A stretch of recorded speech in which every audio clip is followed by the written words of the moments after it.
hello, and welcome to PS10 Radio. This is your host, Angeline, and today is an episode of Self Care.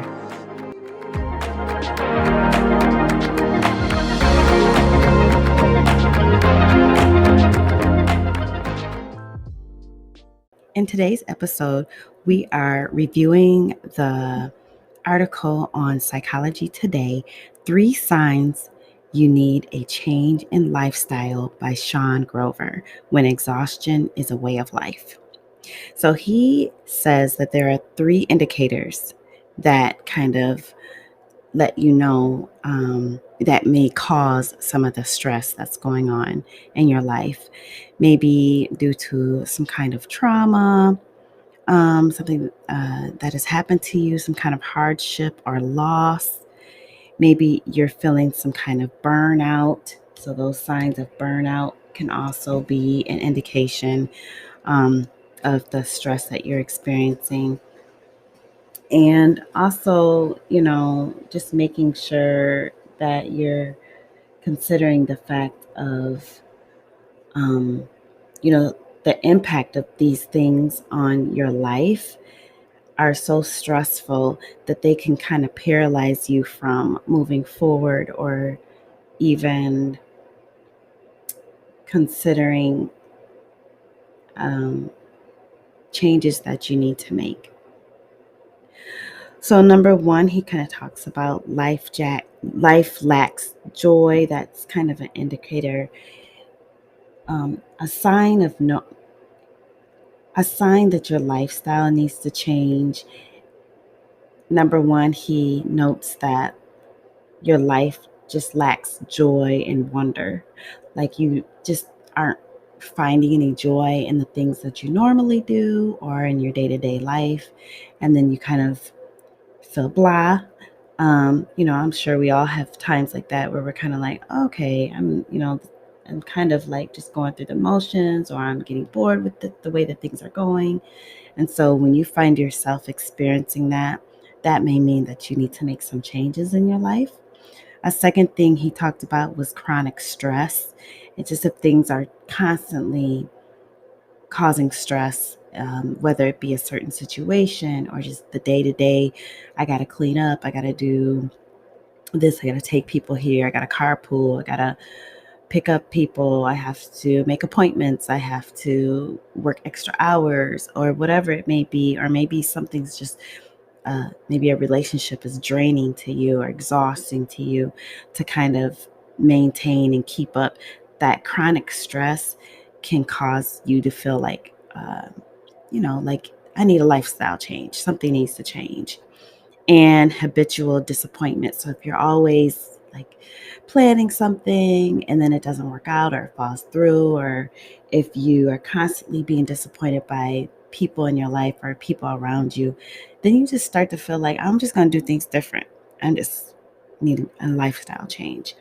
And he emphasizes the power of choice. You definitely are able to change things in your life. You just need to analyze where and what needs to be changed, and then kind of figure out how. How would you change it? You just don't want to do anything that's reckless, that would like if you're having difficulty in your relationship with your spouse or your partner, you just don't want to be like, okay, I'm breaking up with you, or I'm divorcing you, or I'm leaving you, or I'm moving out. Really think through like how, where, and what needs to be changed, because you don't want to make any choice that ends up in regret. So you don't want to make anything too drastic. I remember when I was going through a difficult time, and it really rang true, but I didn't give myself enough time to actually allow myself to heal completely before I did. But I remember when I was going through a difficult time, and I remember my neighbor telling me, don't make any huge decisions for at least a year. Like, give yourself a year to kind of let what happened sink in, and then you can make more of a educated have a better view of what you want to do next, you can make a better decision maybe after a year. Well, maybe 2 years later, I made an abrupt decision, and I kind of felt like I wasn't ready yet. But it sounded good at the time because I was like, well, I did the 1 year, like she said. So I was like, I think I'm okay. But honestly, when I look back, I'm like, I could have endured what I was going through at that time just a little bit more, just to get a better handle on what to do next. Like maybe things would have been different. But I also am a big believer in everything happens for a reason. So it's not necessarily that it was a terrible choice. It just was one choice that I could have waited to make. Maybe, when I was completely ready and had a completely good vision of what I wanted to do next. And he also spoke about, talking to your friends because it kind of helps, when you have friends who truly care about you and they're on the outside looking in, it's so much easier for them to give you some insight if you trust them. If you trust your friend, you can say, oh, okay, I didn't see it like that, or I really didn't consider that, or I didn't even realize that could happen, or that would end up being the consequence of that choice. So talking to your friends is very helpful. But again, you want to make sure you're talking to people who are like minded, who have your best interest in mind. Also, making sure you're journaling and writing down your options. I'm very visual, so I like to look at what I'm doing.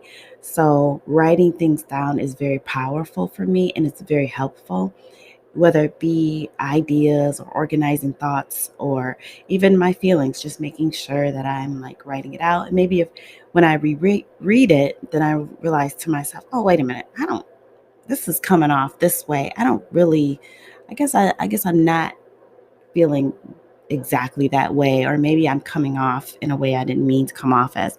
So, yeah, journaling is very helpful in determining like what kind of choice you can make and what your options are. And then set personal goals.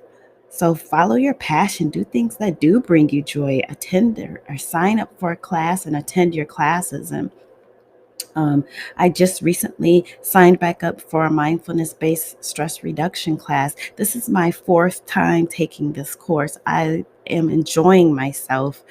When I take this course, I feel so much inner peace and have so much insight into why I feel and think the way that I do. I'm more in tune to what's going on with me because I'm having the practice of being in the class, and it really is like a guide and everything like that. So I get the benefits of the class, but it brings me joy. So that's my personal goal, something that I can do on my own.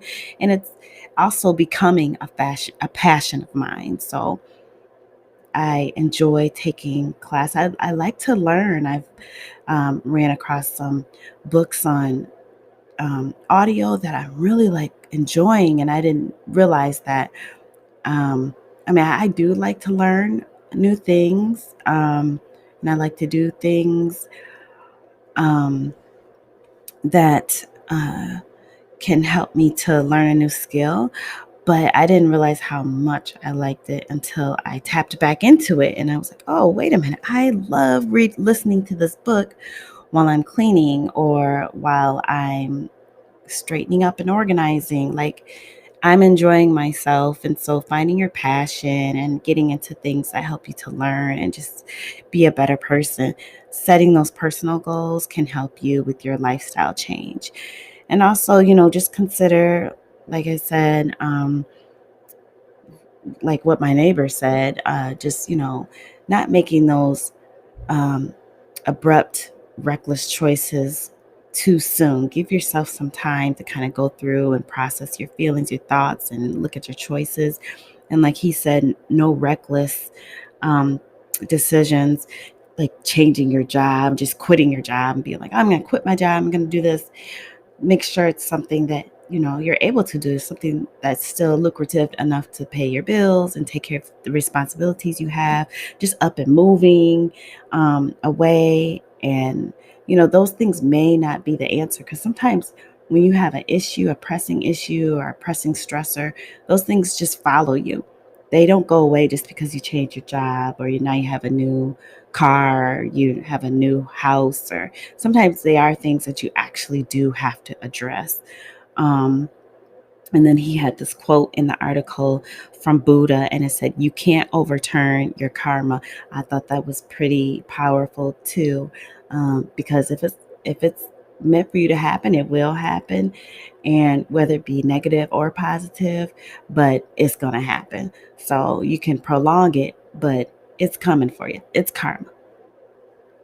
We hope that you have enjoyed this episode of Self Care, talking about our indications for changing our lifestyle based on an article on Psychology Today. As always, be the best you that you can be, one positive step at a time. Peace.